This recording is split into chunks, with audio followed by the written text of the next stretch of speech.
Hello friends, welcome you all. आज मैं आपके लिए जो वीडियो लेकर आ रहा हूँ, देखिए बात करेंगे डेट फ्री फार्मा स्टॉक की। टारगेट 2500 प्लस, मतलब ऐसा स्टॉक आप कहोगे कि भाई कहाँ छुपे हैं ये स्टॉक, कहाँ रहते हैं ये स्टॉक। लेकिन अगर आप रेगुलर व्यूअर हो तो इन स्टॉक्स को हम ट्रैक करते रहते हैं और आपको अपडेट देते रहते हैं। आज से मैं कहूँगा ऑलमोस्ट 2-2.5 महीने पहले हमने इसके बारे में अपडेट किया था, फिर पिछले महीने भी इसके बारे में आपको अपडेट किया था, और फिर 1 महीने बाद आपके लिए अपडेट लेके आए हैं इस स्टॉक के बारे में।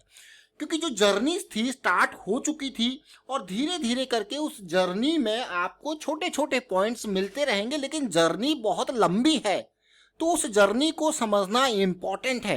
तो चलिए बात करते हैं स्टॉक की थोड़ा सा डिटेल में। और आगे बढ़ने से पहले मैं आपको बता दूं, अगर आपने अब तक चैनल को सब्सक्राइब नहीं किया तो जल्दी से सब्सक्राइब कर ले, बेल आइकन को प्रेस कर ले, जिससे आपको नोटिफिकेशन आती रहेगी। प्राइस एक्शन अगर आपको सीखना है तो फिर आप ज्वाइन कीजिए मेंबरशिप ज्वाइन बटन पर क्लिक करके। अब इस स्टॉक को देखिए, तसल्ली से देखिए। मैं कहूंगा ये कंपनी का नाम है एबॉट इंडिया लिमिटेड। देखिए जो फार्मा सेक्टर के मतलब मेडिसिन से रिलेटेड इन चीज़ों को जानते हैं तो वो इस कंपनी की वैल्यू जरूर जानते होंगे। एबॉट इंडिया इस बार कोरोना में भी बहुत सारी दवाइयाँ इसकी बिकी। यही नहीं, आने वाले टाइम पे अगर देखा जाए तो ब्रांड नेम है, वैल्यू है, क्वालिटी है, उधार कंपनी के ऊपर ना के बराबर का।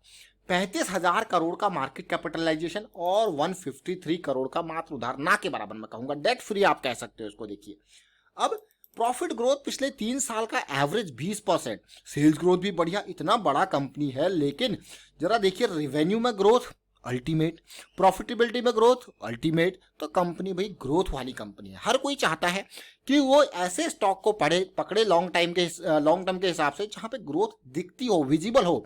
और इवन पिछले 10 साल में इस कंपनी ने आपको कंसिस्टेंट रिटर्न दिया है 30% के CAGR से। अगर आप बात करते हो, एक फिक्स डिपॉजिट आपको 6 से 7% का रिटर्न देता है और यहाँ पे 10 साल में लगातार 28% के हिसाब से आपको रिटर्न मिल रहे हैं। आप कहोगे भाई ये तो मज़ेदार है, अल्टीमेट है। लेकिन यही नहीं, अबाउट इंडिया के आप दवाइयों को देख सकते हो, कितने सारे प्रोडक्ट्स इसके हैं। नहीं, यही नहीं मैं कहूँगा, प्रोडक्ट्स तो चलिए ठीक है, लेकिन अबाउट इंडिया अगर बात करें प्रॉफिटेबिलिटी की, रिवेन्यू की, दोनों में आपको ग्रोथ दिखा। लेकिन ये स्टॉक इन सब के अलावा भी कुछ और इंपॉर्टेंट पार्ट होते हैं, जो होती है प्राइस एक्शन की अंडरस्टैंडिंग। अब इस स्टॉक को अगर मैं देखूं हम आपके लिए, यहाँ पे मार्च 26 में जब बॉटम बना था तब हमारी एक्सपेक्टेशन थी कि ये मूव कभी भी स्टार्ट हो सकता है, और बिल्कुल बॉटम पे तब हम थे। मार्च 26 के बाद अगर मैं आपको और वीडियो दिखाऊं तो अभी मई 25 यानी कि आज से ठीक 1 महीने पहले हमने आपको फिर से अपडेट किया था भी ये करेक्शन रिजॉल्व होती हुई नजर आ रही है और अब आपका जो है यहाँ पे वापसी यानी कि मैं कहूँगा मजबूती आपको देखने को मिल सकती है। तब इसका प्राइस 16,000 का था और मार्च में इसका प्राइस 15,000 का था, तो 1,000 रुपये ऊपर आ गया था। लेकिन अब मैं आपको फिर से अपडेट इस स्टॉक के बारे में देखेंगे। देखिए अबाउट इंडिया, अब सबसे इंपॉर्टेंट बात है कि ये सारी चीज़ों के पीछे ना लर्निंग जो मेजर पार्ट है उसको इग्नोर मत कीजिए, उसको समझें। अब इस स्टॉक की हिस्ट्री को अगर मैं उठा दूं तो आपको मैं हमेशा कहता हूं कि फॉर्मूला एक ही है, और वो फॉर्मूला है to understand the up trend और to understand these impulsive move, these corrective moves. यानी कि अब आप कहोगे यार ये तो एलियट की वेव थ्योरी है, इम्पल्स वेव और करेक्टिव वेव।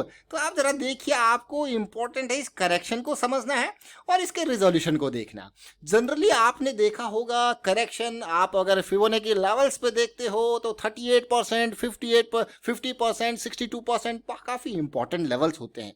तो ये स्टॉक कौन से लेवल्स को आपकी करेक्शन में मैं कहूँगा दिखा रहा है। ये देखिए, अगर मैं पिछले करेक्शन को देखूं तो 38% की करेक्शन थी। मैं एग्जैक्टली नंबर्स आपको 38% के अराउंड का फिगर है, राउंड ऑफ करके हम यहाँ पे आपको बता रहे हैं। देखिए पिछली करेक्शन को अगर मैं देखूं, पूरी पिछली इम्पल्स के को लेते हैं तो ये भी ऑलमोस्ट 38% के आसपास थी।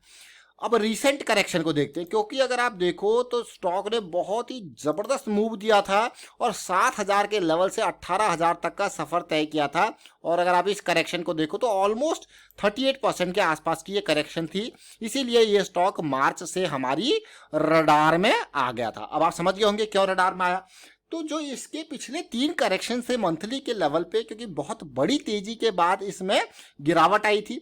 और अगर आप देखोगे जो पिछले साल मैं कहूँगा कि मार्च के महीने में बाकी स्टॉक्स में गिरावट आई थी, इसमें गिरावट जरूर आई थी और बहुत जल्दी वो रिकवर भी हो गई थी। लेकिन फिर आया पेन, तो पेन के बाद जो गेन है वो स्टार्ट हो चुका है पिछले 3-4 महीने में कहूँगा।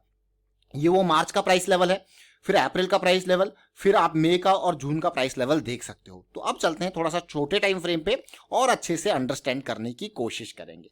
तो जैसा कि हमने यहाँ पे देखा, जो करेक्शन आई वो जो है वो हमारे पास कितने लेवल की आई थी, 38% की करेक्शन हमें देखने को मिली। तो क्या ये करेक्शन रिजॉल्व होती हुई नजर आ रही है? जैसा कि मैंने आपको यहाँ पे इन लेवल्स पे पिछले महीने भी अपडेट किया था कि भैया लाइन पार हो चुकी है और ये फ्लैट करेक्शन चल रही है, बिल्कुल उसी तरीके से। अब आप कहोगे यार ये तो बहुत ही अच्छी बात है, लेकिन अगर आप इस वीक की कैंडल को देख रहे हो आप, तो वॉल्यूम भी आपको देखने को मिला होगा। कैंडल छोटी है लेकिन वॉल्यूम बड़ा है, कुछ तो गड़बड़ है। तो चीजें स्टार्ट हो चुकी हैं, मूव जो है वो स्टार्ट हो रहा है। देखिए बिल्कुल स्टार्ट हो रहा नहीं, मैं कहूँगा हो चुका है। तो अब जो है बात करते हैं टारगेट की। जब हम बड़े टाइम फ्रेम के हिसाब से चलते हैं, यानी कि लॉन्ग टर्म के हिसाब से चलते हैं, तो हम क्या करते हैं, यहाँ पे रिस्क को मैनेज करने के लिए क्वांटिटी को रिड्यूस कर देते हैं, ताकि हमारा, सपोज मैं यहाँ पे 15,000 के लेवल से समझ लिया कि मैं अब इस स्टॉक में बुलिश हो रहा हूं और ये स्टॉक कभी भी अपनी इस 38% की जो करेक्शन है वापसी यहाँ पे स्टार्ट कर दे। जैसे मार्च के लेवल से मान लो मैंने 2 शेयर यहाँ पे 15,000 के खरीद लिए और अपवर्ड एक बार आपको मोमेंटम मिल गया कि भैया अब 16,000 के लेवल पे मैंने 1-2 शेयर और खरीद लिए। तो इस तरीके से आप अपनी क्वांटिटी धीरे धीरे बढ़ा सकते हो। अब चीजें अब आप कहोगे पॉजिटिव आ गई। अब पॉजिटिविटी के साथ साथ अगर आपको लर्निंग कुछ सीखना है तो पिछली करेक्शन के से सीखिए। पिछली करेक्शन की लर्निंग आप देखोगे, जब ये पॉजिटिविटी आई थी तो इस लेवल पे आपको फिर से kind of breakout pull back या कंसोलिडेशन देखने को मिला था इस लेवल पे। तो हमारी फिर से स्टॉक में एक्सपेक्टेशन होगी कि ये जो लेवल है इसके पास, यानी कि जिन लोगों ने 15,000 के पास से इसमें खरीदारी स्टार्ट की है वो 19,000 की रेंज में जरूर थोड़ा बहुत प्रॉफिट बुक करेंगे ही करेंगे। और इस पीरियड में हमको छोटी करेक्शन या कंसोलिडेशन या काइंड ऑफ पुल बैक देखने को मिल सकता है, जो कि फिर मेजर मूव की स्टार्टिंग होगी इस तरीके से। तो समझ रहे हो आप? तो यहां तक तो खाली ये जर्नी है छोटी सी। और अगर मैं यहाँ पे पूरे मेजर मूव की बात करता हूँ, पिछली इम्पल्स देखिए, जनरली हमारी एक्सपेक्टेशन ये होती है कि अगर 38% की करेक्शन आए उसके हिसाब से जो आगे का इम्पल्स लेग जो होगा उसमें आपको at least 100% of the previous impulse का टारगेट मिल सकता है। 100% ऑफ द प्रीवियस इम्पल्स का अगर हम टारगेट मेजर करें तो कितना है, देखिए पिछला जो एरिया था, पिछला जो इम्पल्स की लेंथ थी वो ऑलमोस्ट 7,000 से 18,000 11,000 12,000 के आसपास थी। तो मैं ये कहूँगा सीधे सीधे राउंड ऑफ करके मान के चलिए कि 10,000 के आसपास, कितना 10,000 के आसपास का गेन था। तो आप कहोगे यहाँ से अभी तो 16 और 17,000 के आसपास है, यहाँ से क्या 25-26,000 का टारगेट अचीव हो सकता है? तो अब है इंपॉर्टेंट पार्ट। देखिए आपने देख लिया कि भाई हमारी बड़ी मूव यहाँ से स्टार्ट हो चुकी है।